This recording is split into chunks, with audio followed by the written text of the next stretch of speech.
I'm a road runner. Spill my guts on the wheel. I wanna taste the heart. And I'm on fire. And I'm on fire. I'm on fire.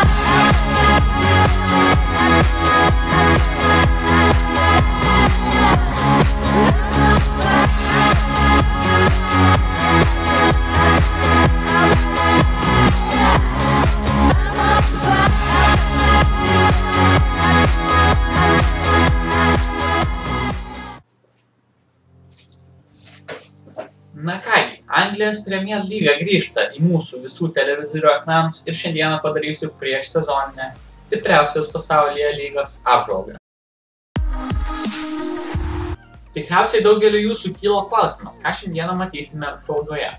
Taigi du dalykai, kuriuos šiandieną aptarsime, yra mano spėjimai, kaip atrodys turnyrinė lentelė pasibaigus Anglijos Premier lygos čempionatui pavasarį, bei Fantasy Premier League žaidimą. Kalbant apie Premier lygos mano sudarytą galutinę lentelę, galbūt aptarsime tik tais top 8 komandas, kurias jūs galite dabar matyti mano lentelėje, kadangi kitaip būtų video labai per ilgas ir neįdomus. Su tomis žemiau lentelėje esančiamis komandomis susipažinsime sezono eigoje.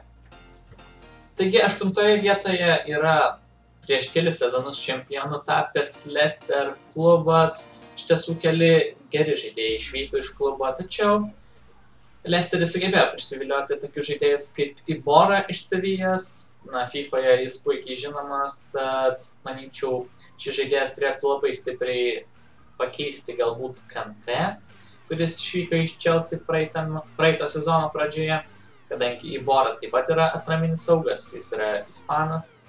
Techniškas žaidėjas, manau, aplink jį bus paremtos visos Leicesterio atakos. Žiūrėsime, kaip seksis šiai komandai, tad, kaip ir minėjau, skiriu jai 8 vietą. Mano nuomonė, 7 vietoje Anglijos Premier lygoje turėtų finišuoti Liverpoolio Evertonas, ganėtinai aukšta pozicija kaip tokiam klubui, juo labiau, kad prieš sezoną pardavė savo lyderį Romelu Lukaku, ant kurio buvo paremtas visas žaidimas. Romelu Lukaku iškeliavo į Manchester United, tačiau Evertonas tuos pinigus, manau, išleido naudingai.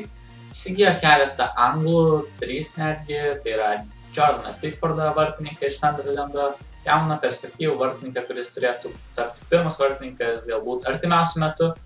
Ir pirmas anglų vartininkas Anglijos rinktinėje toliau, taip pat, aišku, perspektyvų ir jauną vidurio gynėją Michaelą Keaną, kuris FIFA 17 netgi gavo Team of the Season kortelę.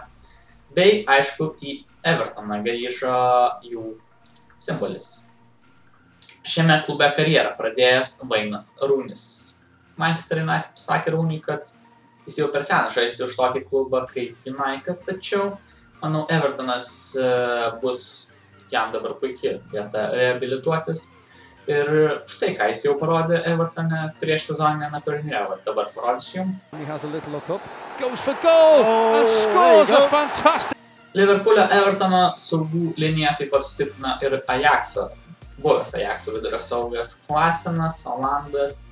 Manyčiau, turėtų puikiai įsilieti į komandą žaidimą bei nustebinti Evertono žiūrovus. Taigi, mano nuomonė, Evertonas turėtų užimti 7 vietą pasibaigus Anglijos Premier lygos čempionatui. Aišku, jeigu jie finišuos aukščiau, tai tikrai nebus joks stebuklas. Tai tik bus puikus trenerio darbas bei nuostabus žaidėjų pasirodymas. Taigi, 6 vietą savo turnyro lentelėje skiriu Liverpool klubui. Iš tiesų, ši komanda išsaugojo savo branduolį, praktiškai nieko nepardavė. Aišku, gandai sklinda apie Philippe Coutinho perėjimą į Barceloną, bet jeigu taip įvyks, tai manau, jį puikiai pakeis į Liverpoolį naujai atvykęs buvęs Romos saugas Mohamedas Salah. Labai greitas krašto saugas iš Egipto, turėtų pritapti irgi, manau, Jurgeno Kloppo schemose ir mušti daug įvarčių už Liverpoolį. Penktą vietą savo turnyrinę lentelėje skiriu Tottenham Hotspur ekipai, nesvarbu, kad praeitame sezone jį finišavo antra, tačiau, na, transferų lange kaip ir prieš ateinantį sezoną nieko nenuveikė, bent jau kol kas, tai kad pardavė savo pagrindinį dešinę krašto gynėją Kylą Walkerį į Manchester City. Na ir būtent todėl, kad kitos komandos plušo perėjimų lange labai stipriai, prisipirko daug naujų žaidėjų. Tuo tarpu Tottenhamas, na, tik tais pardavė kelius žaidėjus. Manau, šiais metais jie finišuos žemiau nei praeitais. Taigi prieš apžvelgdami top 4 komandas, trumpam nukeliaukime į antrąjį punktą, kurį šiandieną norėjau aptarti. Tai yra Fantasy Premier League žaidimas. Ir aišku, norėčiau jūs visus pakviesti į savo lygą. Kodas bus aprašyme, o kaip tai padaryti, kaip prisijungti prie Valdas VT lygos, tuo aš jums ir parodysiu. Taigi visų pirma norėčiau jums papasakoti, kaip veikia šis žaidimas. Tiesiog nukeliaujate į fantasy.premierleague.com puslapį. Prisiregistruojat, galite tai padaryti su Facebooku ir atsidurėte šiame lange. Tada įsirenkate savo komandą, savo 11-uką, taip pat turite 4 žaidėjus ant suolo ir kaip jie sužaidžia realiame gyvenime, kaip jie pasirodo gerai ir blogai. Priklausomai nuo to jūs gaunate taškus. Na ir aišku, tie taškai susisumuoja ir vėliau, kas surenka daugiau taškų, kurio išrinkta komanda yra geresnė, tas ir laimė. Aišku, šiame puslapyje galite laimėti įvairius prizus, tai yra viskas nemokamai. Na, o dabar parodysiu jums, kaip prisijungti prie Valdas VT lygos. Taigi keliaujate į lygas. Kodas, kaip ir minėjau, aprašyme. Spaudžiate Valdą. Čia mano lygos, aišku. Spaudžiate Create and Join New Leagues. Toliau spaudžiate Join, tai yra prisijungti prie lygos. Tada prisijungti prie privačios lygos. Čia suvedate tą kodą, kurio aš dabar neturiu, na jis ten buvo. Ir viskas, ir jūs prisijungite prie mano lygos. Na, kodą dabar netgi dar jums parodysiu.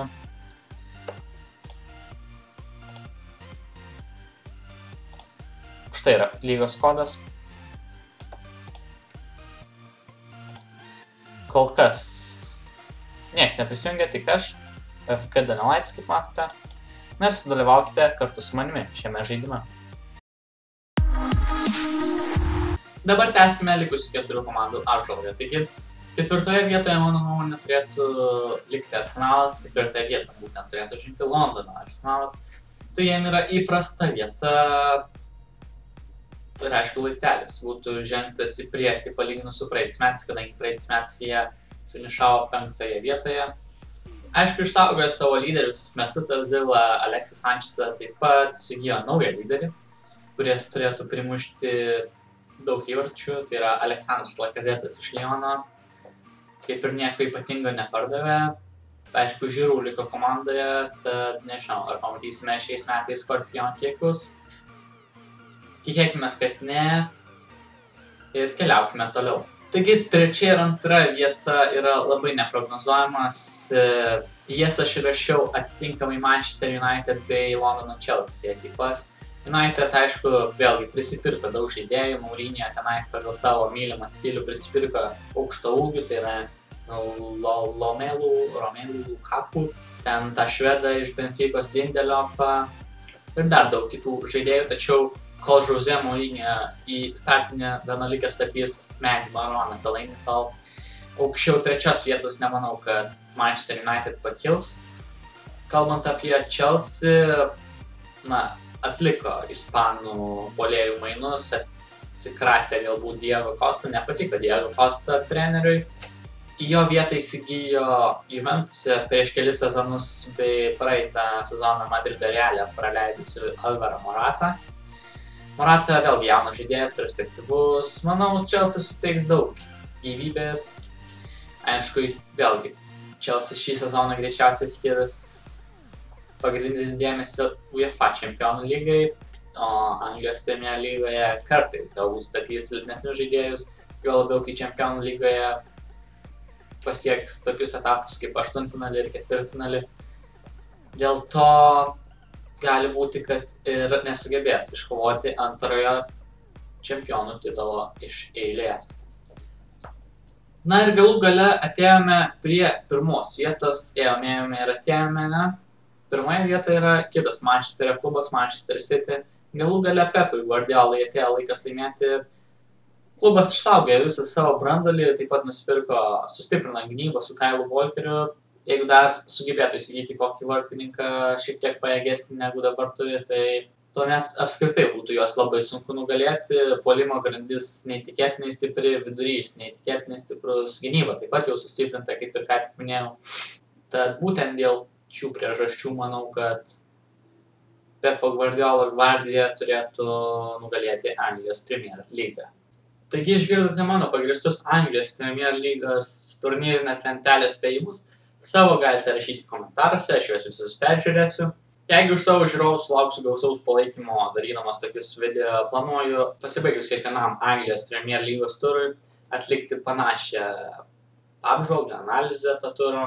Na, aišku, spausite patinka, jeigu norite matyti būtent daugiau Anglijos Premier lygos apžvalgų. Su jumis buvo šio kanalo pranešėjas VV44 ir susitiksime kitą kartą. Ate.